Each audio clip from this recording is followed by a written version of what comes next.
রাত 12টার পরে যখন সকলে ঘুমায়া রয়, যুবক যুবতী তখন মনের কথা কয়। খালি রাত 12টা হতে দেন, আপনি ভাবছেন আমি ঘুমিয়ে গেছি।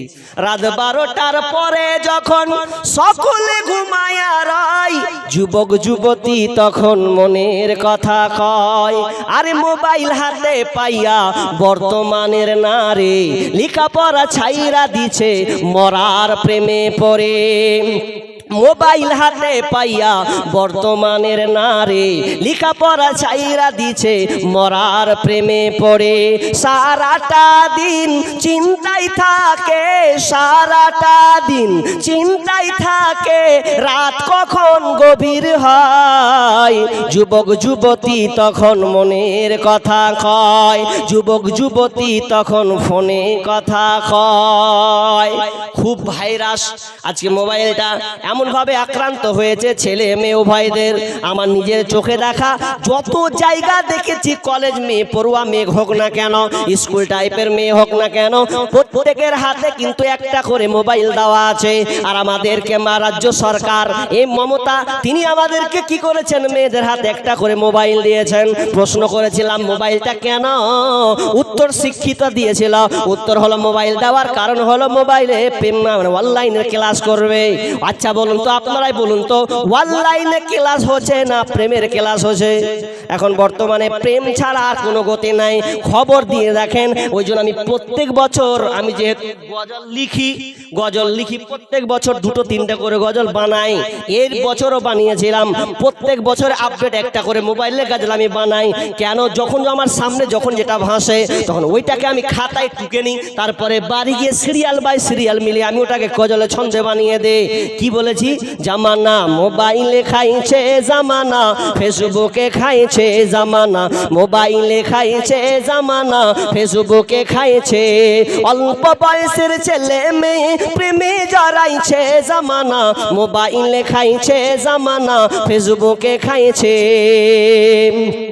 সকাল বেলা বাবা বলে যাস রে কোথায়, বাবার কথা শোনার মতো সময় যে আর নাই। বৈকাল বেলা বাবা বলে যাস রে কোথায়, বাবার কথা শোনার মতো সময় যে আর নাই। তাই রাস্তার পাশে বসে বসে ছেলেরা, রাস্তার পাশে বসে বসে ফ্রি ফায়ার খেলছে জামানা, মোবাইলে খাইছে জামানা, ফেসবুকে খাইছে জামানা, মোবাইলে খাইছে জামানা, মেসেঞ্জারে খাইছে। বিবাহিতা মেয়ে যখন ফেসবুকে ঢোকে, হ্যান্ডসাম ছেলে দেখে সে তো প্রেমে পড়ে। অনেক ঘটনা, যেমন একদিন আমি ফারাক্কা, কোথায় ঢুকবো, দিনাজপুর, ফারাক্কায় রায়গঞ্জের বাঁশ ধরেছি, বুঝলাম ফারাক্কাতে দাঁড়ালো তো দুইনা ছেলে মেয়ে ওর গলা ধরছে, ওর গলা ধরছে, ছেঁচিরা করছে ফেল দেবো, তোকে ফেল দেবো। খবর কি, কি ব্যাপার, বাঁশের উপরে তোমরা দুই না মিলে মারামারি করছো, ব্যাপারটা কি বুঝলাম না। বলছে আর কই না মুলুই সাহেব, জান খাতরা। কি হয়েছে, বলছে আমার স্ত্রী পালা ছিল একটা ছেলের সাথে। বলছে বাকি গালাকে, বলছে আমার একটা বেটা, তিনটা বেটা। কি করবে, বলছে আমার সাথে থাকবে না, ছেলের মুখ দেখবে না, এখন ওই ছেলের সাথে পালাবে। তা আমি ধরে নিয়েছি, ছেলেটাকে ধরতে পারিনি, পালিয়ে গেছে হাওয়া। জি, এখন এমন হয়ে গেছে যে আমি অবাক হয়ে গেলাম।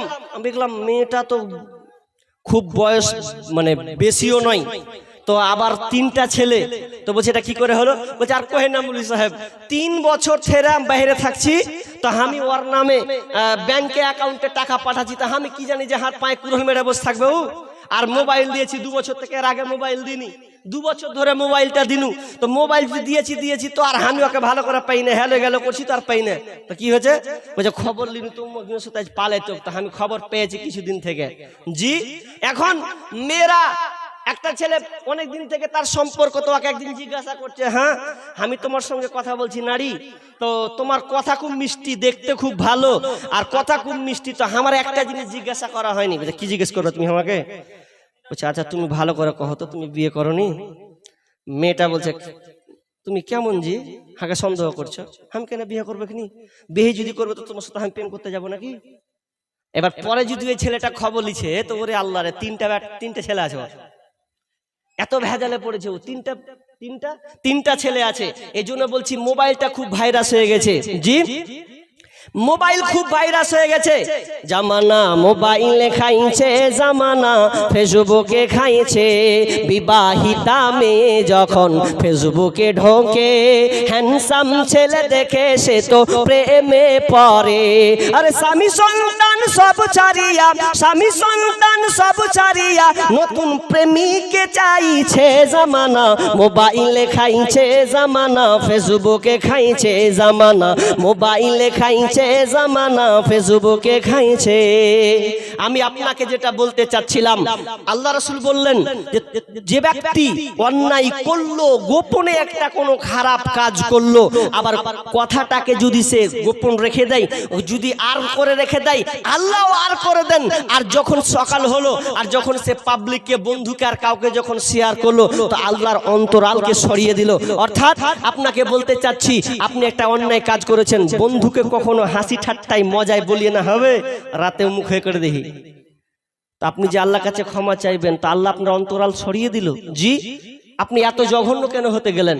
আপনার দ্বারা একটা ভুল হয়ে গেছে, আপনি অন্যজনকে কেন শেয়ার করতে গেলেন? খবরদার, আপনি কাউকে শেয়ার করবেন না। আপনার অন্যায় আপনি নিজেকে ঢেকে রাখুন, আল্লাহর কাছে আপনি তাওবা ইস্তেগফার করুন। জি, তাওবা ইস্তেগফার করুন এবং আল্লাহর কাছে ক্ষমা ভিক্ষা চান, আল্লাহ আপনাকে ক্ষমা করবে। তবে আপনাকে বক্তব্যের মূল সারাংশ টোটাল আপনাকে বুঝাতে এটাই চাইছি যে আমরা আজকে এই ক্যান্সারে আক্রান্ত, গীবাত পরচর্চায় আমরা নিমজ্জিত হয়ে গেছি, এক অপরকে আমরা যেন ছুরাছুরি করছি। অতএব আমি আপনাদেরকে বলবো, যারা আমরা এই রোগে আক্রান্ত আছি, আল্লাহ যেন আমাদেরকে এই রোগ থেকে যেন হেফাজত করে, বলুন আমিন। আল্লাহ তুমি আমাদের মা বোনদেরকে এই ক্যান্সার থেকে, এই মহারোগ থেকে তুমি আমাদেরকে, মহিলাদেরকে তুমি পরিত্রাণ দাও, বলুন আমিন। জি, এ বলে আজকের আলোচনা আমি এখান থেকে সমাপ্তি টানছি। আল্লাহ তুমি আমাদেরকে এই আলোচনা শোনার পরে সকলকে তুমি আমাদেরকে আমল করা তৌফিক দান করুন, আমিন। এ বলে আজকের সমাপ্তি টানছি। ওয়া মা আলাইনা ইল্লাল বালাগ। আসসালামু আলাইকুম ওয়া রাহমাতুল্লাহি ওয়া বারাকাতুহু। আসসালামু আলাইকুম, আলহামদুলিল্লাহ। মৌলানা